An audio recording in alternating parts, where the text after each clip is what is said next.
Hello, everyone. Welcome to Oscar Sunday. I'm Connor Eyzaguirre, I'm Caleb Boucher.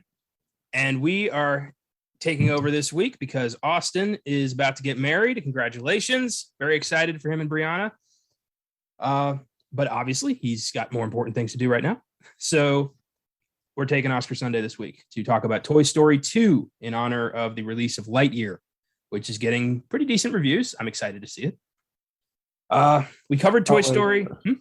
Oh, wait, so it's Disney Plus. I figured, yeah, you've never really been that vocal proponent of Lightyear. I get it. No. But also, I would like to say before we move on, congratulations as well, Austin. Yes, very excited. We covered Toy Story, me, you, and Austin, the three of us, a while back. And it's one of the few full franchises that we can do on Oscar Sunday because all four films have Oscar nominations. So that's exciting. Toy Story 2 nominated at the 72nd Academy Awards for just one Oscar nomination for Best Original Song for the super upbeat and hilarious song When She Loved Me. Maybe the saddest moment in Disney Pixar history, although that is debatable. Yeah, they fucking get it. I don't want to talk too much about that scene now for reasons I'm sure you know. Yeah. I think you texted me or whatever, or said something about like, I think it was on the last episode. We talked about like a film that stuck with you in a certain way. And yeah, here it is finally. Yeah, I get it, man. It didn't hit me that much as a kid. I don't really know why. Maybe I was a sadist as a child, but these days, like I see it. Like that's an emotional moment, especially when you take into account certain fan theories that just make it worse. I haven't even bothered to look at the fan theories, but yeah. Yeah, I'll say if I remember, I'll say something about that down the road. But and also Sarah Mclaughlin, who has never done an upbeat song ever. Her songs are always about fucking abandonment. Yeah, and always on those pet commercials. Yeah, this could be one of those songs. I'm surprised they haven't done that yet. It's always like you're watching something like for example, I got Family Guy just playing in the background right now of my living room. Like it'll be like something like that where you're laughing your ass off, and as someone who owns a dog now, I'll be watching, and then it's like that commercial plays, and they show the saddest eyed dog they can find, and it just starts, and you're like, oh god damn it, I gotta change before I get emotional. Yeah, those commercials should be illegal. I understand helping abandoned animals, but that is just straight up manipulation, and I don't care for it. But since this film's one nomination was for song, and since Pixar is so good at crafting original songs for their films, we thought it would be fun if we did a top 5 Pixar songs to celebrate the music of Pixar. Because we've covered Pixar a few times on this show. We did Toy Story, we did The Incredibles, we did Coco. So we've kind of covered a lot of facets of Pixar, but we haven't done this one yet. So I thought this would be fun. So I asked you to gather 5 Pixar songs that you liked. Why don't you start us out? I will. There we go. Sorry, I had to unlock my phone. Starting one that doesn't get mentioned a lot, and actually, even when I listened to it, I was like, "Oh yeah, I did remember liking that song." From the kind of forgotten, but I love it. I know a lot of people that do, but they don't talk about it a lot. But from A Bug's Life, "The Time of Your Life." I'm gonna say right now, this is one of the few upbeat songs actually on my list. But yeah, no, this was always like a real catchy song that this like because we own Toy Story 1, 2, and Bug's Life. So those were films like the Disney Pixar films in my rotation as a kid. And yeah, it's just a simple, catchy tune that makes you feel good before all the shit goes down in the movie. I gotta sit down and watch A Bug's Life again because I don't remember that song. I remember the Randy Newman end credit song, something about a bug. I remember that, but yeah, it's been a minute since I sat down and enjoyed A Bug's Life. I love it, but yeah, I gotta revisit. Yeah, I forgot. I don't know a lot of people talk about it, and then like I did the research for the songs on this, and I watched Toy Story 2, and I forgot they have that bloopers where they pop up in the bloopers. I wish Pixar still did that. I loved the blooper reel. I thought that was a great idea.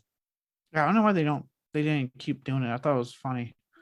Except for that one casting couch one they had to cut out of the Disney Plus version of Toy Story 2. You remember that?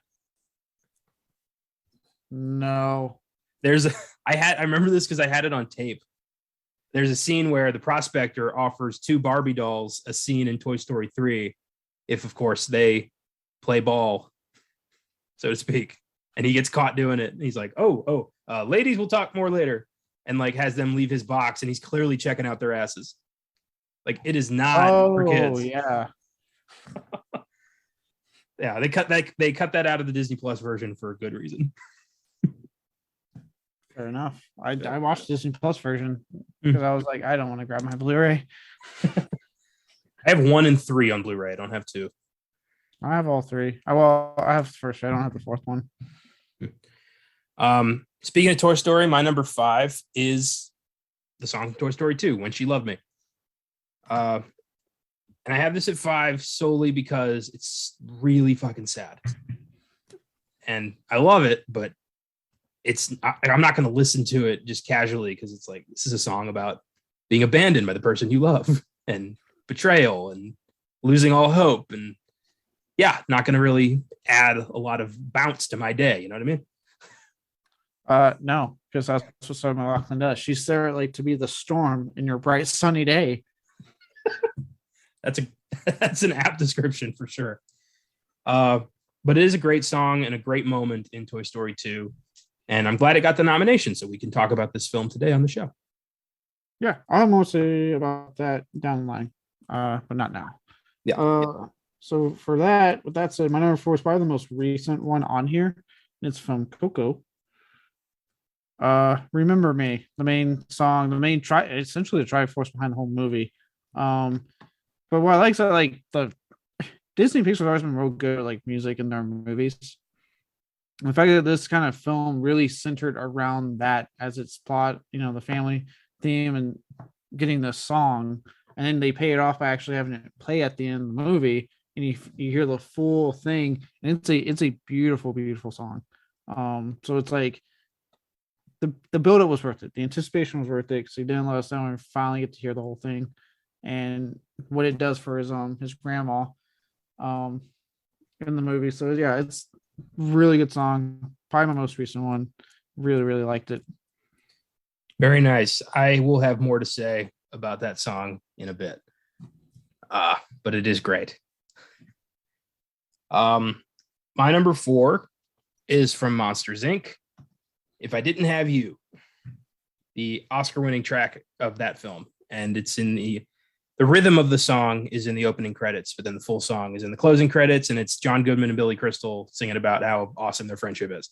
And it's great.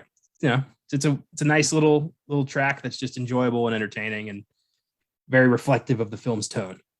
And Monsters, Inc. has always been one of my favorites.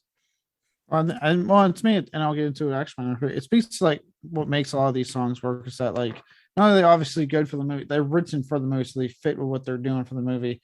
They usually sing about something like, again, like I think I mentioned with like, I forgot when I was talking about like, they take a very big theme and make it human. I forgot what movie I was talking about already. We've done so many of these shows. But it's kind of the same with these songs. They just take this outrageous song that's essentially written for the movie that has an outlandish plot that obviously does not reflect real life. But the song, the content is something that we can all relate to. In this case, it was about friendship, and everyone can relate to that. We've all had friends that we're good with, we follow, we all experience that. Yeah. And that's what Pixar does really well is they take very relatable concepts and use an outlandish medium to tell a story based around an idea like that. Take, Coco's about family and, Onwards about loss and, Souls about death. Like it's what they've always done. And they're still killing it. Like, I'm wondering what Lightyear's theme's going to be, although it is probably just going to be Buzz Lightyear. It's acceptable. Just going to be Buzz Lightyear. Don't get your hopes up. With that said, that does actually really lead nice to my number 3, and that is Our Town in Cars. This one kind of hit for me because, we both, I know you're still kind of close to the area, but, grew up in, go to Blanco, Texas, small town. And as someone who has like went from second grade, I went there in my second grade year of school, all the way through graduation, and how this song sings about like the good old times and how it changes, but it's still like your town or whatever in your heart. I can relate to that. It hits in one way when you're watching the movie, but then it hits as you get older, and that kind of hits. It's like I get what the song's about more as I've gotten older, because like as much as I would love to go back, I think sometimes about those simpler times when I never about bills and all that shit.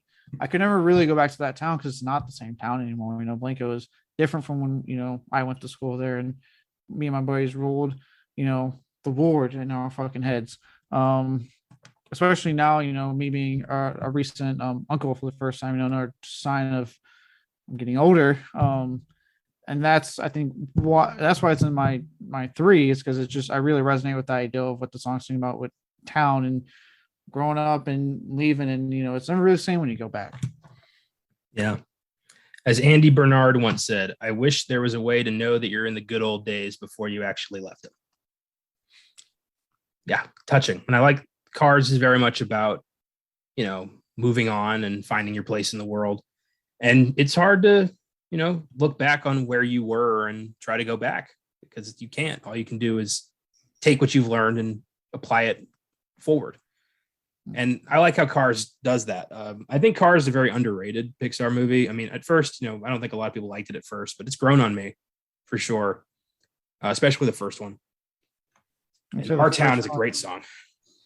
Yeah, I'd say the first one. I don't necessarily know about Cars 2 and 3. I liked them. I know a lot of people didn't. I liked Cars 2 and 3. So there it is.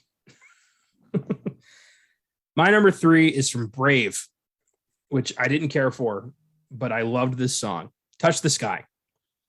And it's kind of Merida's theme of like, no one's going to tell me what to do. I'm going to enjoy life my way. And then over the course of the film, learning that compromise is important. And sometimes, you don't always know best, but sometimes you do. And it's taking that in stride. And Touch the Sky is a song that's very reflective of that idea. And it's got a lot of Scottish melody. And I love that. I thought that film could have been so much better than it was. But that song stuck in my head and I really liked that tune. So I wanted to include that. Okay. I don't have much to say because I actually have never been able to finish Brave. So I get it. It's a tough watch. It's boring as hell. Yeah, I've seen it a couple times. I'm just like, I usually find something else to do and I turn it off. Fair enough. My number 2 is one you mentioned earlier from Toy Story 2, The When She Loved Me. It's high. I put it high up there. Yes, I'm like you. I can't listen all the time. I'll get into it later, but it has consistently affected me anytime I'm watching the damn movie. Without fail, in this recent watch was I had to put my food down that I was eating, because as soon as I was like, oh god damn, it's happening. But with that, this is a very beautiful song about, and to me, it hints. I mean, yeah, about being abandoned, but also I've taken it as because to me, Toy Story films have always kind of reflected life. Like it's the life and growing up and, getting out into the world. And this song to me really hammers that home, and that one day you're not a kid. You're not a kid anymore. You don't want to play with your toys. One day you're an adult with bills and responsibilities, and you have to let go of these things sometimes, as much as you don't want to, and it sucks, but you do. It's just part of life, part of growing up. So you can also, you can take it as an abandonment story, obviously, because that's what the song's talking about. But they can, I like I said, I've been able to find a way to, through the lyrics, apply it through another aspect of life as well, which to me does reflect in the franchise of Toy Story. I like that. I like that you've managed to kind of see another side of things with this song, because that's true. Toy Story came out like in installments during different parts of my life, which is pretty cool.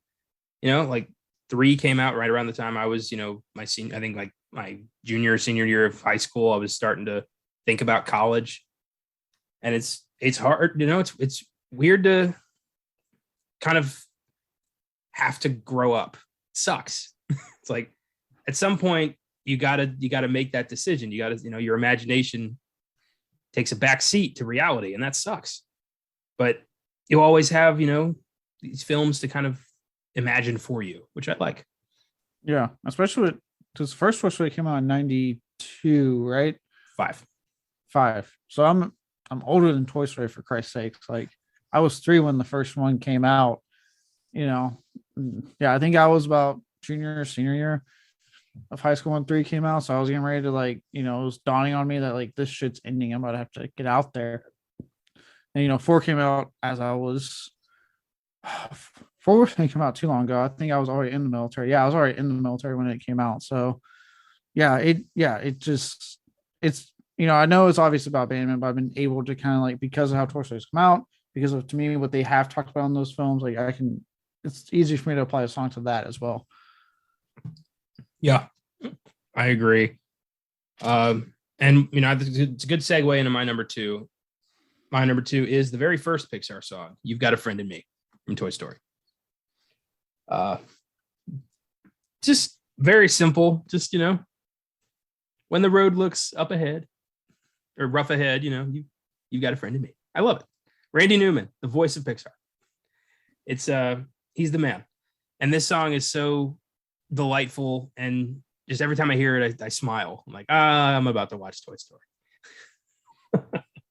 Oh, and, yeah. It's wonderful. Lost best song at the Oscars in '95. I don't remember what it beat. I'm gonna find out. Say a bit about Toy Story while I find that out. Okay. Well, honestly, I'll just say this is my number 1. My number 1 is "You've Got a Friend in Me" Great. as well. So, look, I'm with you. It's the original song. It announced the original Toy Story, the first Disney Pixar film we got. Still one of the best. Has not been dethroned in the top 5 for me yet at all.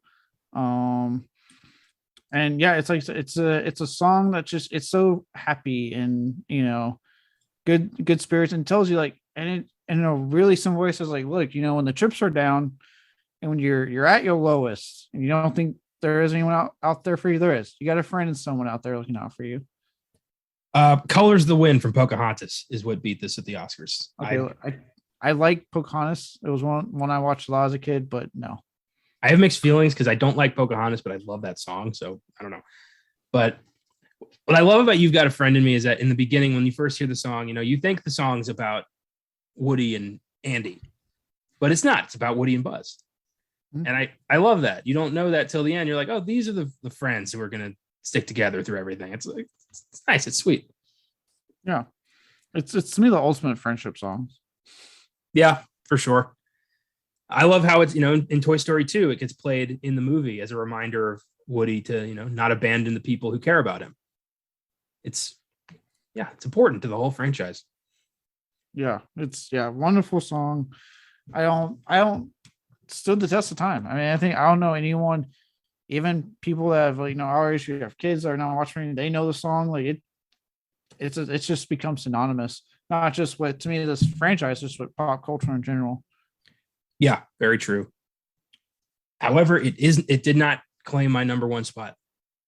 Number 1 goes to "Remember Me" from Coco. Okay, you like the new stuff more. Go on. Dude, this movie found its way into my heart so fast. It's insane. That's the most recent 10 I've given, like, immediately. I was like, this is amazing. I was sobbing. It was beautiful. We did a whole episode on Coco. Check that out if you want to hear my full thoughts. But this song, what it means to different parts of the film, at first you just think it's Ernesto's like masterpiece about, just some cash grab song. And then you find out that his partner wrote it for his daughter. And it was just so like emotional, and just knowing what this song is supposed to be and how it got corrupted and how in the end Miguel reclaims it for his own family. It's so beautiful. And I've never seen a song be so significant to a film's plot like that in a movie like this. I was so impressed. It was such a great movie and such a great device. And the music was amazing, but this song specifically was absolutely beautiful. So it was the first one I wrote down. I knew this was going to be my number 1. It's nothing compares. Pixar outdid themselves with Coco.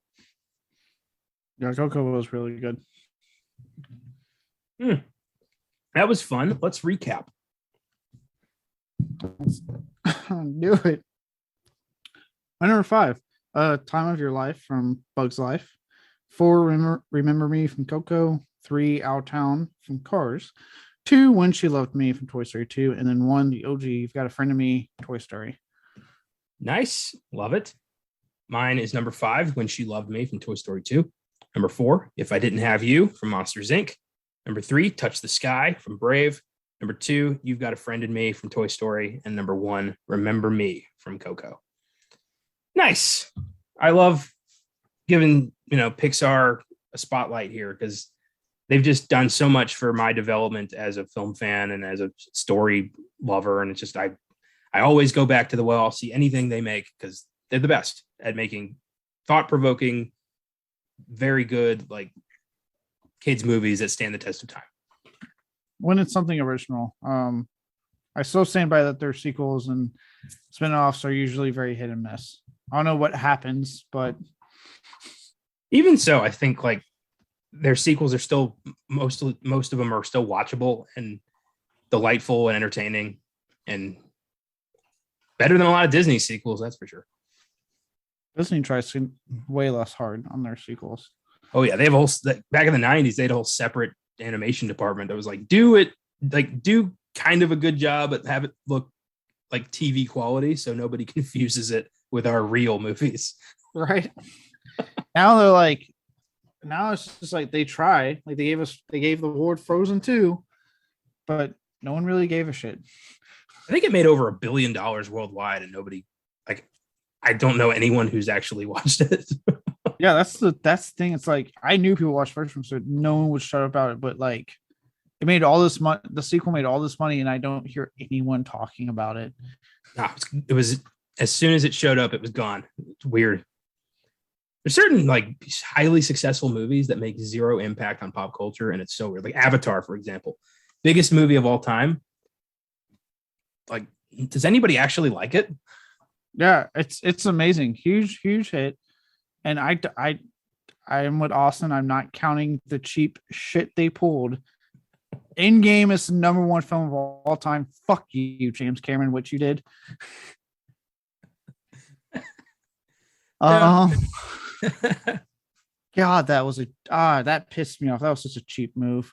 But yeah, it became this huge hit. This in the theater, I would say phenomenon. I'll say that much. I'm not gonna say it was a phenomenon, but in the theater moment phenomenon. And yet I don't know a single person, besides maybe a few people, just because they like want to see the technology, but most people that could actually excited for these upcoming sequels.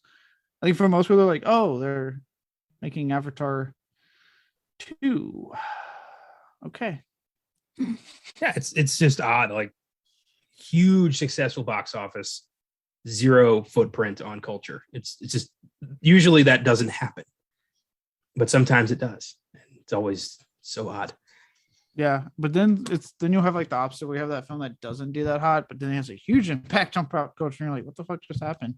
Like Shred flopped at the box office, but I know a lot of people that will stand by the on a hill. I'm one of them on that movie. I mean, out of it, I would argue that maybe that's what got Carl Urban the fucking role for The Boys. So I'm sure someone watched that and went, "Oh shit, okay." And they want to do the TV show and stuff. So I mean, it left some kind of impact that people still talk about. It didn't do great at the box office. Yeah, and those are always the more entertaining films, aren't they? The ones that manage to stand the test of time despite not hitting it big at the box office, but people just keeping it alive. Those are the best. That's because I'm very much on. I know you. I'm sure you guys are too. That as far as I'm concerned, like box office really doesn't mean like shit to me. Other than like if I like it enough, am I going to get a sequel because it does well? That's usually when I'll pay attention. Like, ooh, am I going to get another one? It's always interesting to see what a film makes, but it doesn't really factor into my like or dislike of the film in any way. Right. Nor does it factor into legacy. You know what I mean? Like, yeah. To me, at the end of the day, it's like test of time is in years. Like how long? Like because if we all relied on just opening weekend, we want to have like a 6 Scream film on the way. Because for those who don't know, like the first Scream bombed its first weekend. It was a horrendous bomb its first weekend, but word of mouth, it started to improve the weekend after and the weekend after and the weekend after. And it became what it is. And now we got like, a 6th film on the way. So that's why I'm like, we put too much stock into it. Like what a recent one, I know Dominion, it made a shit ton of money at the box office. Will that last though? You know what I mean? Because I know a lot of people, myself included, weren't exactly that hot on it. So it's like, will it last? You know what I mean? Yeah. Well, I know that all 4 Toy Stories were massive successes at the box office, and they have stuck around. Hence why they have, because they're also wonderful films. They are. Well, they're great movies. Even 4, I do like. I like the story it was trying to tell. I don't think it's as good, but I appreciate giving Woody a little epilogue. It ruins a very perfect trilogy. I'll say that. I don't hate it, but it takes away from what was a perfect trilogy. I disagree, because I did like Toy Story 4. But yeah, that's for another time. I think that's the only one I gave like on the website. I think I gave it a 7. You didn't review it. Oh, I think I just watched it and went, okay, well, that was all right. I gave the first Toy Story a 10, and I gave 2, 3, and 4 a 9. But I am probably going to boost some of those soon. It's time. But Toy Story 2. Fun fact, before we get into our awards, I thought this was hilarious. Somebody at Pixar deleted the movie halfway through production. Because, these films are all made on a computer. So somebody in Pixar accidentally deleted the master copy of Toy Story 2. Oh, and everyone freaked the fuck out, because that's, $30 million movie right there. Gone. Well, this was fast tracked. I remember that too. That was a big thing. Like Disney was like, hey, we want a sequel like now, because the first one was such a huge hit. It was almost direct to video, but somebody convinced Disney to put it in theaters, and it grossed like 500 million. So that was clearly the way to go. But the only way they were able to save the movie is somebody brought home a backup, and they weren't supposed to do that. So that backup became the new master file, and they were able to finish the movie. Oh my God. So it was just complete, complete accident that this movie survived. Jesus Christ. Wonderful. That is, oh God, the production for this one was actually pretty insane. Like, if you read it, we almost did not get Toy Story 2. And the fact that all the shit that went down in production for this film, the fact that it is now considered by many to be a rare sequel that outdoes the first one or is on par with it. Like, this is one of the few times you'll hear that in regards to a sequel. The fact that it pulled that off and it's consistently ranked as one of the greatest sequels of all time. Like, wow. Yeah. Can you imagine being the poor schmo who accidentally leaned on the delete button and just flushed $30 million down the toilet? How do you go tell your boss? I try to stay anonymous the whole time. Be like, how could I send an anonymous email? Sounds like in the first Toy Story when Woody's doing the staff meeting, he's like, and one final minor note here. The movie has been erased. What? That's insane. I wonder if the guy who kept the backup, was he fired or promoted? They congratulated him and then just fired him. They're like, well, thank you, but you're not supposed to do that. So get on out of here, bucko. You saved the movie, but we can't set a precedent here. So please back up your office. That's fine. We'll secretly rehire you in a week. We just need to learn a lesson. Disney doesn't seem like a very second chance kind of company. I haven't heard, honestly, unless you're in the MCU, unless you're Marvel, I have not heard that many great stories coming out of the House of Mouse. Nope. But Toy Story 2 worked out. So let's do our awards. We have the Quentin Tarantino Award for the best line from the film, the Ennio Morricone Award for the best music moment. Could be a piece of the score, a needle drop. There's a lot of good music in this film. We have the Philip Seymour Hoffman Award for the best performance of the film, in this case, vocal performance. Always cool. And we have the Roger Deakins Award for the best scene of the movie. So why don't you start us out? What's your Tarantino Award for this movie? I have 2. It was actually kind of difficult because it's not that there were bad lines, but it's more like I just was like, God, kind of stands out. I don't know how to describe it. It's a good screenplay, but there's not a lot of like moments of like, oh, that's it. Like, yeah. At least in the dialogue, I really, for once, don't mean that in like a negative way, because I know like you guys are used to me on Beyond the Bad, where it's usually a negative way. I don't mean that in a negative way. There's good dialogue, it's just not stand out dialogue. So with that, I got two. One's a little bit of a joke said by Woody when the prospector says something, and Woody looks at him and goes, "Are you shrink wrapped? I'm missing an arm." I love that. Are you shrink wrapped? That's a good one. I don't know why, but it made me laugh. I love when he just gets right up to the box and is like, "I am missing my arm," trying to get his attention. That was good. Woody has some good funny moments. My second one's a little more serious, and that's when the prospector is trying to convince Woody to stay, and he tells him Andy's growing up and there's nothing you can do about it. And it's, to me, honestly, it's just like in a way like a deliciously evil line to come out of him. But it kind of, again, what I talked about earlier with like song and stuff, like really kind of hammers home that theme of like growing up in life, and kind of saying like you're going to grow up and become an adult one day, and there's absolutely nothing you can do about it. That's just life. You get older and you have to accept it. Yeah. See, there's a theme here in this franchise of just dark shit that you just have to accept about life, but it's painted with, funny piggy bank and a goofy dinosaur. But when you start thinking about it, you get like an existential crisis. Oh, good stuff. I only have one. I've been trying to do just one on this show because it's like most Oscars don't have ties. You know what I mean? So I try to be like, let's be a little bit more selective. That's a me thing. And you're not on the fucking Oscar board here. You're not getting sent a 15-minute screener to judge a film. If I still can't believe that, still pisses me off that's how it works. This isn't the time. I've ranted about that a lot.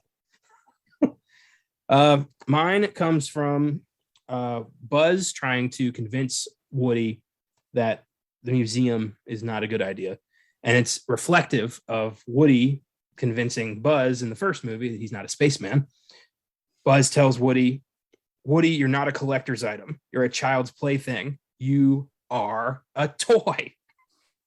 And I just love this time it's Buzz trying to convince Woody that being a toy is a good thing to be. It's a good lot in life. And it's, it's not that you're less than because you're a toy, and Woody having to have that wake up call. It's a great moment of dialogue, especially when, Woody follows it with like for how long? Because he's broken. It's like, damn. Yeah. Like, hard to have to think about. I love because they juxtapose it with that whole like the subplot of the other Buzz that is very much thinking he's not a toy, and like the real Buzz has to deal with this as well. I do love when he's just like, he's been trained to mimic my every move, and real Buzz just opens the suit and he's just like, fake real Buzz is just like, it's me. I love how all as soon as he does that, they go, well, okay, that's real Buzz. They all just look at fake Buzz like he's ridiculous. Another line of dialogue I considered was finally getting some insight into the prospector and why he's like he is, when he talks about, Jesse tells him like, this isn't fair. And he's like, I'll tell you what's not fair. Spending a lifetime on a dime store shelf watching every other toy be sold. It's like, shit, man, this guy's just been for decades just living a bleak existence waiting to matter. And now that he does, nothing's going to get in his way. Like that's good evil motivation. It's deep. Again, the film's just getting deep on us out of nowhere. I know. And the little music that plays, it's like, oh, this guy's been through hell. All you to Valhalla. Oh, good stuff. What is your how about the music? I think we all know where this is going, but we do, and I'm going to go into more detail this time. But yes, again, When She Loved Me by the queen of depressing songs, Sarah Mclaughlin. Who hurt her? First off, before I get into this, like, who hurt that woman? I want to ask, like, did someone steal her dog or something? because I think that's where this came from. Because it's all of her songs since have been about like, save our friends. This is no. She hasn't coped with the loss of her dog to this day. It's been like 30 years. She just cannot cope. She got a new dog and she still can't cope. How many of these animals has she adopted? I'd love to know that. What if she's a monster and like none? What if she's the abuser? As soon as the cameras turn off, she just like kicks one into a corner and lights a cigarette. Smells like ass in here. Get that mud away from me. Jesus Christ. Allegedly, we're not accusing Sarah McLachlan of anything. It's just a funny image to have. But continue. Before she gets angry at us. So yeah, look, so like this is one of those scenes, kind of like the Fox and the Hound. When I get to that fucking part where the fox gets separated and they look at each other in friendship, love, and I start crying because it's sad every time. This. Like so when I watched this, I had ordered Chipotle. I'm eating myself a nice burrito. And the scene's coming up, and even now at the age of 29, I had to put my unfinished burrito down because I was like, oh shit. She starts getting ready to tell the story. The notes start kicking in, and Myers are like, yep, activated. Let's go. Yeah, man. Yeah, there's certain scenes in movies that just hit you in a special way, and it's cool to have that. Yeah, I got a couple of my own, but not the time. Yeah. So yeah, this one it does it, and it's consistent, and it's just because it's a beautiful song, makes a really powerful scene in my opinion. Of you're wondering the whole time, like, why is she being like this? Why is she so annoyed with Andy? Why is Jesse getting so annoyed with Woody all the time? I said Andy, Woody all the time. And then when they do this, and you're like, oh my god. And then like, you have the beautiful part where she's playing with her as a toy, and she gets thrown under the bed, and then she finally picks her, and you're like, ah. But then and it's funny because you don't even think about it. Like, I've dropped shit off at donations like all the time, things I don't need anymore. I'm like, oh, I'll just drop it off at Goodwill or something. Even now, I don't think about it because the way they play it out, you're thinking, oh, they're going to have this wonderful life together again and be, friends to the end, to quote Child's Play. Sorry, there was a lot of Chucky news for the show this past week with new cast members, so it's kind of on my mind. But no, you get that twist, you get that fucking the Pixar ripping your heart out moment where she sets her down in the box and she drives off, and you realize she left her at a donation place, and it's sad, and the song just like hammers it home so well. It's all joking aside with Sarah McLachlan and her need to make us suppressed over abused animals. This is a beautiful song, and it is a great song that she did, but it's unlike you. It's like, as much as I love it, I can't listen to it all the time because it just triggers every single time. Well, then her line after that of, you don't forget kids like Emily and Andy, but they forget you. Like, geez, no wonder she's got such a beef with Woody. Sad. Mine is also When She Loved Me. It's such a beautiful showpiece in the movie, and a great montage and brilliant insight into Jesse's character, and amplified if you consider the fan theory that Emily is Andy's mom. Oh, I have heard that one. Yeah. If you think about it like that, it's like it hits even harder. But yeah, during that scenes, like, she's under that bed for years, just lying there, depressed, collecting dust, nothing to do, forgotten. Like, no wonder she doesn't want to go back to storage. Like, she's straight up, hyperventilating about that. It's a wonderful scene, and just, yeah, nothing else was going to take this one. Well done. Randy Newman wrote that song, by the way. He's the man. Yeah. He wrote it, but he's like, I can't sing depressed like this, but I know someone. You imagine if Randy Newman had sung this, it would not hit nearly as hard. No.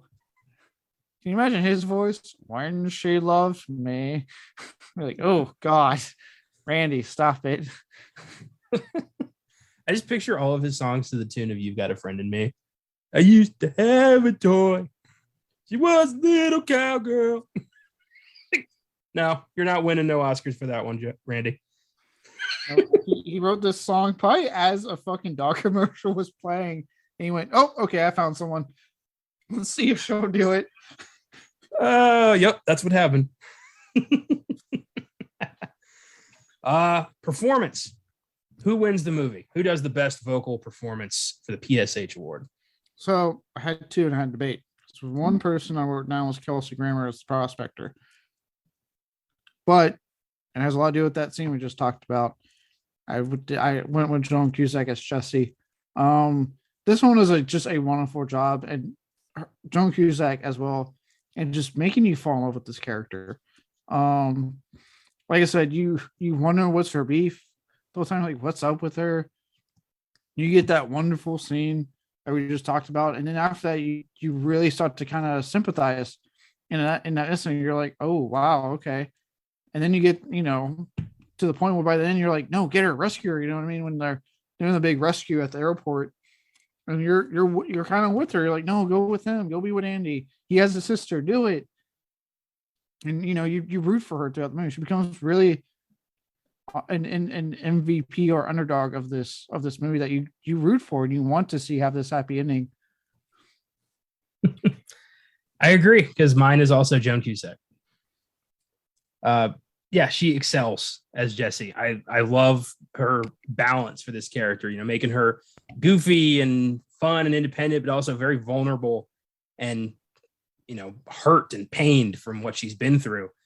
I love her budding relationship with Buzz at the end of the movie, where there's a tone of like, oh, there's something there. And then in part 3, we totally get a Buzz and Jessie relationship, which is so odd, but so enjoyable. Yeah. And then they even kind of hinted yeah. Oh yeah. I was supposed to say Woody. Yeah. The Buzz thing was great when you think, wait a minute, Buzz, why are you, it's Woody, dude. It's a female Woody. You're falling for female Woody, bro. Yeah. I love it though. It's a good relationship. I do like how I forgot what she said. She says that, she did the whole thing on the track. And what I now realize, because I was like, oh wow, that went over my head as a kid. When his wings come out, I was like, oh my god, that was meant to be a boner. Yep. Toy boner. Spaceman boner. How could he not? That's what he does. He does that cool thing. She's the goofy bits of Woody and the badassness of Buzz in a female body. He's in. But her performance is just so delightful. She eclipses Tom Hanks and Tim Allen in Toy Story, which is impressive. And I just I love her arc from just hurt and damaged and worried to part of a family. And her and Bullseye get to have the happy ending, and Andy's mom never once asks, where did those toys come from? That is something that as you get older you have questions with the story of these films. It's like, why is there never any questioning of whether it's just new toys randomly, or your toys are not in the spot you left them in? Speaking of getting older, I had a thought about this movie I had never had before that made me laugh. The end of the movie, when Woody saves Jessie and Bullseye and from going to Japan. When I was a kid, I was always like, yay, they won. They're going home. This time, my first thought was, I really hope Al insured that case. But judging by the commercial at the end, I don't think he did. No. What if they just didn't insure Al at the end? Then the implication could be that he was working with the Japanese Yakuza somehow, and they killed him. There's a lot of money at stake. I wouldn't be surprised. He was clearly a shady man. I'm just saying. Yeah, he's stealing toys from a yard sale. Who does that? With that, the Roger Deakins, the best scene of the film. What do you have as your favorite scene of the movie? So I decided not to keep hammering home the When She Loved Me scene. Okay. And I wrote down other scenes. I want one that was more lighthearted and funny because I forgot how like epic they make this, where all this shit's going on, and that's when they're having the much anticipated Buzz versus Zork fight on the elevator while the rest of the gang is attempting to rescue Woody, and how ridiculously over the top epic they make that. I have the same scene. God damn it. Okay. Oh. We were on the same wavelength for almost the whole fucking movie. Yeah, we were. The Zurg fight is awesome. Just from the toy store when the Zurg package gets awakened, and somehow Buzz from like 10 feet away doesn't hear somebody going, destroy Buzz Lightyear. But Zurg follows him. I love that whole thing. I love the like I am your father shit that they do. What's the payoff that I'm gonna know my dad? I love when Rex knocks Zurg off the elevator and he's like, I did it. The Space Buzz just goes, father. Like so sad.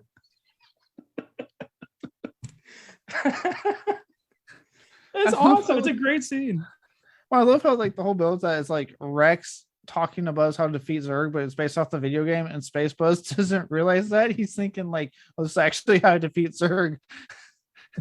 I love his random nicknames for the characters because he doesn't know them. Like when he calls Ham Slotted Pig, he calls Potato Head Vegetable Man. Just randomly, and they don't catch on to any of this. No, they are idiots until actual Buzz comes in and shows them.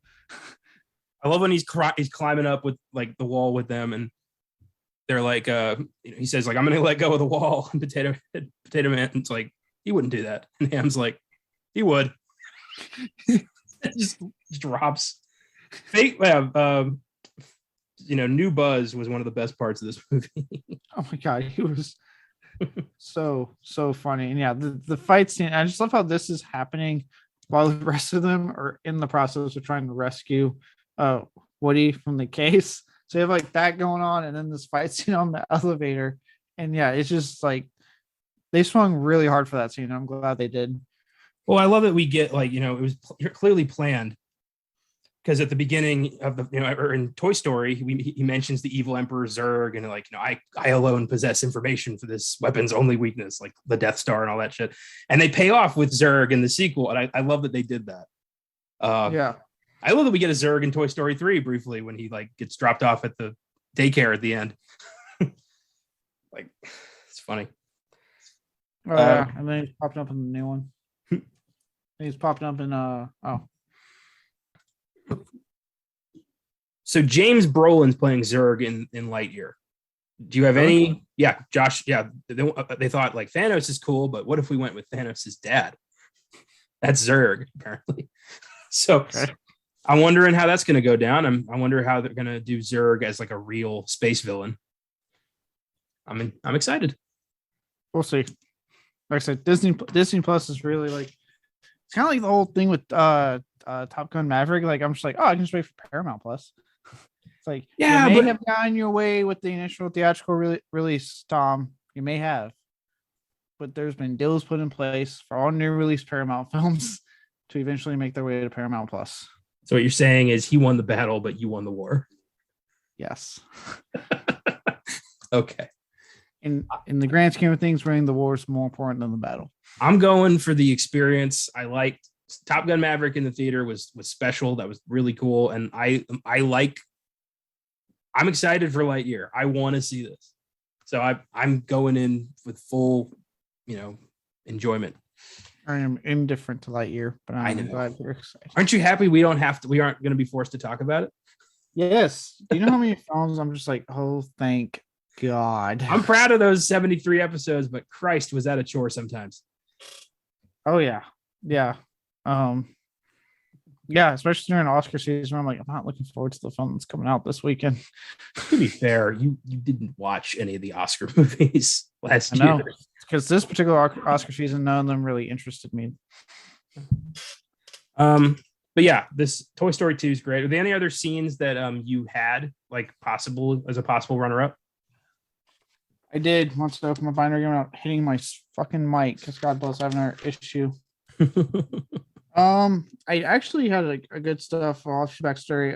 The whole airport rescue I thought was like really exciting, really good action set piece. That was fun. Um, How'd they get Slinky back? that's a good question. He went to Baton Rouge. That's look, Ernest always finds a way. Um, Oh yeah, that's yeah, good, nice. oh, damn it! Look, I just kicked my cat by mistake. Sorry. He was sleeping like right near my leg. I didn't know it. Be better than Sarah McLaughlin. Don't abuse those animals. He was laying near my feet. I didn't know.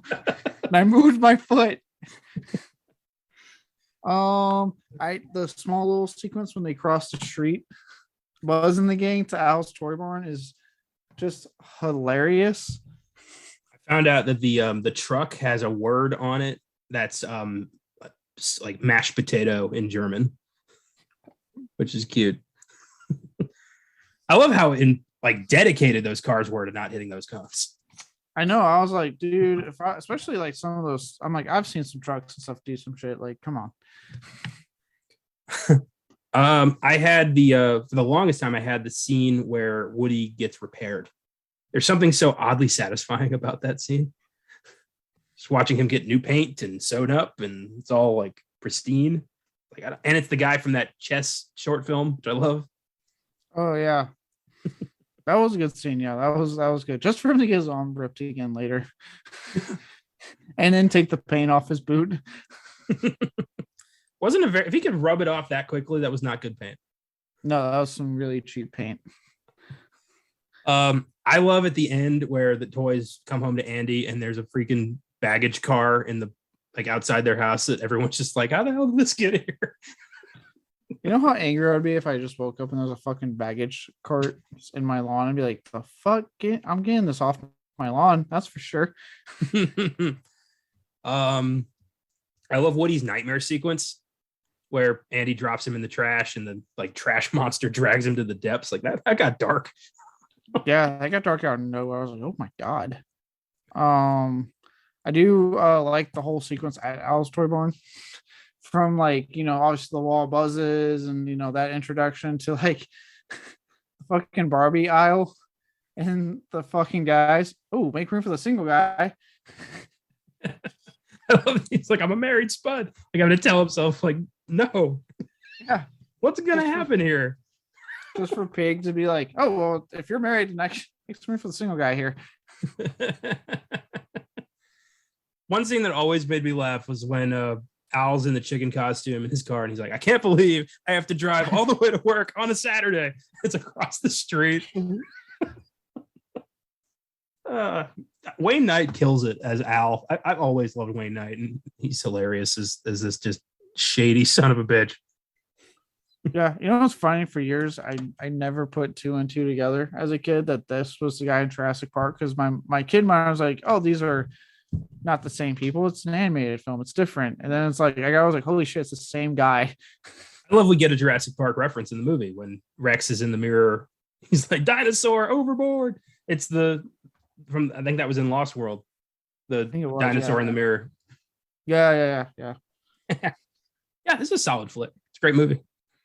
It's a great sequel, and it's hard, especially with the first three, for me to really decide if one's better than the other, because they're just all three are wonderful films. Yeah, for sure. I still marvel. I watched the first Toy Story before because I'm like, I can't just watch Toy Story 2. I got to watch the first one first because I'm like, why not? And it's still amazing to me how solid the animation looks from 95. That movie's 27 years old, and it still looks incredible. Looks like it could have been made yesterday. It's impressive. There's some of these films I watched on Disney Plus for various reasons, like these older cartoons, because I got the 4K Fire Stick, like 4K, all that 4K junk, and because of it, it outputs the 4K, and wow, holy shit, there's stuff that looks like they just did it a year ago. That's from the 90s, the 80s. And I'm like, Jesus Christ. We've gotten to a point where even animation is just getting better and better to restore. You ever look at any of those very early Pixar short films, like the pre-Toy Story Pixar shorts? No. when I worked at Alamo Drafthouse, like my first year, they would show those while we were cleaning the theater, like between shows. And so I saw a lot of those, and they looked fucking creepy. Like there was one called Tin Toy that was like about a baby chasing a little like knick-knack thing. And the baby looked like a freaking monster. It did not look like a human baby. So I'm glad they figured that out. This is like if these guys had made like Coco, everything would have looked fucking monstrous. Right? Or can you imagine their fucked up version of Toy Story? I know there's some like workarounds in Toy Story. Like all of Andy's friends have the same face. If you look carefully, that is kind of haunting. They all look like Andy. Makes you wonder, does he have any friends, or are all of these kids imaginary? God, you could go down a whole like creepy rabbit hole of like fan theories with that stuff. So that was fun. Let's finish this up by looking briefly at the what's this one? That's that not the 68th. That was from when I was looking up Pocahontas. 72nd. Always close tabs when you don't need them. Best original song was the only nomination Toy Story 2 got, because there was not a best animated film category yet. That wouldn't happen until 2001, and the first film to take that be Shrek. So Shrek was, I'm not saying anything against Shrek, but really Shrek was the first one. Shrek beat Monsters Inc. and Jimmy Neutron Boy Genius. I haven't seen Jimmy Neutron Boy Genius in years, but I remember I used to love that movie and show. It's good. It still holds up. I mean, apparently it was made entirely on like software you could get at like Best Buy. My God. Just impressive. But it's a decent flick. But I think it's interesting that Pixar dominates that category almost every year. They did not win the first one. Yeah, well, that's what I say. Like, it's amazing that they finally did it in 2001. And they did it because of fucking Disney and Pixar's animated output. But they're like, yeah, we're not giving it to them. We'll give it to Shrek. Who wins? The film that is an entire fuck you to Disney. I love that so much. The one that talks about how, ogres have layers. The movie that features a bad guy who looks suspiciously like Disney CEO Michael Eisner at the time. With a name that called Lord Farquaad, which may or may not be a way of saying fuckwad. Yep, not exactly subtle. And his castle looks like fucking Disney World. There's no subtlety in Shrek at all. You think how great it would have been had they won? When they won. Okay. When they did the acceptance, they just go up there and be like, and this is for Disney, and they just start doing that thing in South Park where they mess with their nipples. Pull the flaps down, the Apple Geeks or whatever it was, and that South Park episode. I remember. They just start playing with it, ooh, it's nice to have an Oscar for the first animated feature, isn't it? Oh, Jesus. But I always wonder, if that award had been around since let's say the 70s, what films would be Oscar winning films now that we could talk about? I feel like there'd be some Ralph Bakshi stuff in there. Yeah, I'm sure Wizards might not have won, but it probably would have been nominated. Yeah, Wizards. I wouldn't. Who knows? Maybe his animated Lord of the Rings. Yeah. Black Cauldron, perhaps. Oh, God, don't even get me started on how that is such a criminally underrated goddamn Disney film. I love that movie to death. That was one of my favorites. I had that on tape as a kid. I would watch that religiously. I didn't know people didn't like it. I was like, what's not to like? Black Cauldron and Sword in the Stone are awesome ass back to back to watch. I need to get those to go with my Great Mouse Detective, because that's a wonderful film that no one talks enough about that Disney did. It's the song that comes with that, and the reason I didn't pick it because it's per Disney. But the Radigan. Dude, if we do a top 5 Disney songs, that is a deep pool to draw from. I want to do some deep cuts. Radigan's making it on there. I think that was actually, Vincent Price, I think, played Radigan. Yeah, he did. Yeah, I gotta watch that. Have not seen. It's a great fucking movie. A lot of Disney's you know what? Pre-90s run, I have not seen a lot of. You know what? You're always telling me to recommend a movie to you. I'm recommending you watch that. There you go. Great Mouse Detective. Great Mouse Detective. I Respect a Report. How long did you watch what we recommend? A day, 2, 3? I got time. I mean, I got a Miss Marvel to watch, but other than that, I got time. Okay, I'm recommending The Great Mouse Detective. So I want to hear what you have to say. No, I can knock those are like an hour 20. I can knock that out. Yeah, It's a short movie, but it's fucking wonderful. sweet. I will watch that. But Toy Story 2. It was defeated by You'll Be in My Heart from Tarzan by Phil Collins. Like on one end, I am of the mindset of many people our age that Phil Collins didn't need to go as hard as he did for Tarzan, but he did it. He did it for us. That soundtrack is fucking fire. It fucks. It fucks. And on one end, that's where I'm at. Where I'm like, well, I don't want to be mad that he got it because like he didn't need to go nearly as hard as he did, and he did. Because he could have phoned that shit in. He was like, "Oh, you want me to do a fucking Disney movie? I'm Phil Collins, asshole." Oh, he went. Instead, he was like, "Oh, you want me? Okay, let me just warm up." You guys want 100% Phil Collins because you're getting it. But then at the same time, I'm like, God, this song in Toy Story 2 is so wonderful, and I've already talked about how much it means to me and how great it is. That's like I want this one to get it. This is a hard one. This is a legit hard one. Well, here was the competition. We've got Blame Canada from South Park, Bigger, Longer, and Uncut. I'm glad it's nominated, but it's never going to win. Just the fact that we could do the South Park movie on this podcast just makes me laugh every day. That is Music of My Heart from Music of the Heart, Wes Craven's one drama. Save Me from Magnolia, and When She Loved Me from Toy Story 2. So that's everything. I've only seen the animated films that got nominated. I've seen all 5 of these, and I'm gonna give it to Tarzan. That's a great song. It's a really good song. It's hard to argue with that one. God, that's actually a pretty tough one. I do like. I might give this one to Tarzan. Yeah, it's of course. If best animated film had been around in 1999, the fight would be Toy Story 2 versus Tarzan. In that case, I would, as much as I actually do really like playing Tarzan, I'd still give it to Toy Story 2. Yeah, I would too. It would be cool if all 4 of these had that award, but only 2 of them do because there was no award yet. Yeah, no, that one I wouldn't have issues saying. I'd stick with Toy Story 2. Again, I love Tarzan. Tarzan's a great film.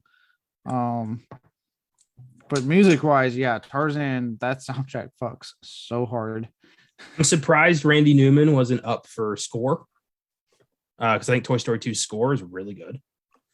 Randy Newman did a great job during his time with Disney and Pixar. He's not done. I don't think he still does the odd film for them. I thought he hasn't done stuff for years because I don't really hear his music anymore. He did Toy Story 4. Oh, okay. Yeah, he got an Oscar nomination for I Can't Let You Throw Yourself Away. Lost to Elton John for I'm Gonna Love Me Again from Rocket Man. Which, yeah, that's a great song. I haven't seen that, so I can't really. Rocket Man fucks. I've heard it's really good. I actually want to see that. I've heard it's really good.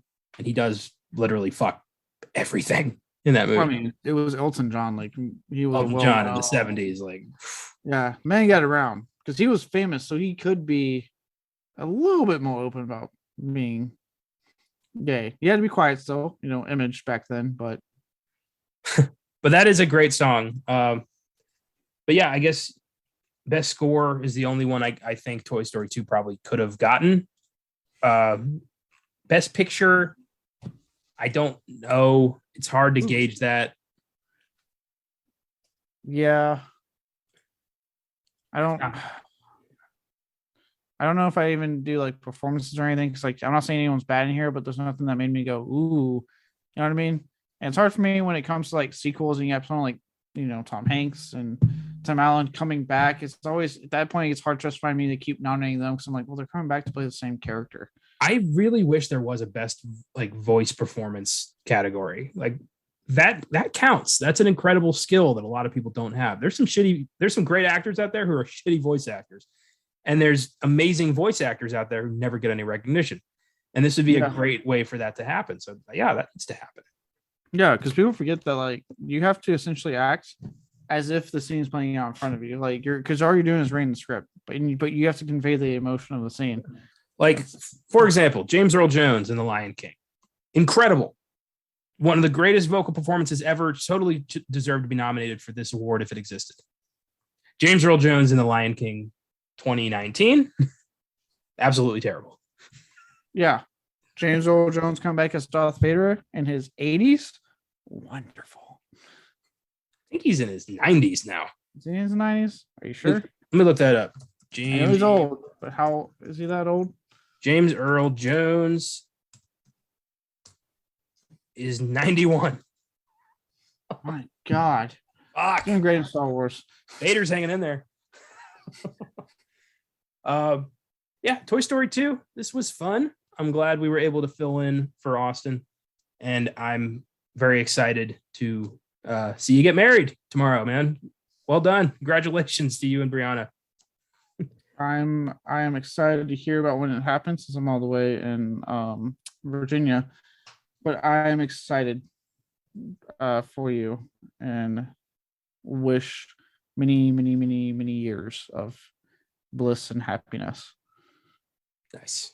As do I. So next week on Oscar Sunday, we're going full Ethan Hawke with the 2018 drama First Reformed. Very good movie, very intense screenplay, written and directed, I believe, by Paul Schrader. And let me confirm that before I just go ahead and launch that into the world. First Reformed. I like how you say full Ethan Hawke. Like you can only go full Ethan Hawke or no Ethan Hawke. All right. Written and directed by Paul Schrader, but it's from 2017. My mistake. Hawke plays a disillusioned priest who starts to wonder about his place in the world and his faith. It's a very good film, nominated for Best Original Screenplay. And in honor of his new film, The Black Phone, we're going to be talking a lot about Ethan Hawke and his career. I'm very excited. It's going to be a great episode. I'm just very excited for The Black Phone. I've heard like amazing things about his performance in that movie. Yeah, I'm psyched. I've heard that's like people have been saying it's fucking creepy. And from the trailer and his performance, like this is going to be something to talk about. So that's going to be fun. Oh, yeah. And on Filmgazm this week, we've got the 2016 film The Nice Guys. Nice change of pace. We're going crime comedy. That'll be a blast. And then on Beyond before we get started on a big special event we're doing. Oh, yeah. Big old fun project coming up for the upcoming 200th Filmgazm, which I'll talk more in depth about on Wednesday. Can't wait. On Beyond the Bad this week, we're tackling the 2016 remake of Cabin Fever that nobody asked for. And nobody wanted. And nobody saw. So Except us. For your entertainment pleasure, we're going to subject ourselves to what basically amounts to like a high school plays version of Cabin Fever. If there's not a kid randomly yelling pancakes, I will be pissed. I mean, it's apparently shot for shot, so it'd be weird to cut that out. But yeah, good stuff. Moment in the movie. Yeah, it's pivotal. It's pivotal. Like the whole thing doesn't make sense if you don't have pancakes, kid. Yeah, no, the movie loses all of its lust, appeal, pivotal, moment that explains everything that's happening if you take away the pancakes, kid. Yeah. I'm actually very intrigued to see like what do they do with that in this movie. How bad is it exactly? So what if it's like just some kid that sits there and goes pancakes once? It's some super difficult child actor who's like, what's my motivation? Why am I doing this? They're like, why am I pancakes, you stupid kid? Just say pancakes, do some karate moves in the air. God damn it. Bite that actor. I don't care anymore. Thanks for listening, everybody. If you like what we do, feel free to follow us on our socials on Facebook, Twitter, and Instagram at Filmgazm Productions. Check out our website, filmgazm.com, where we have reviews, articles, trailers of upcoming films, and all the episodes of our shows. If you want to donate to us, please check out Anchor, click on support this podcast, and we appreciate it.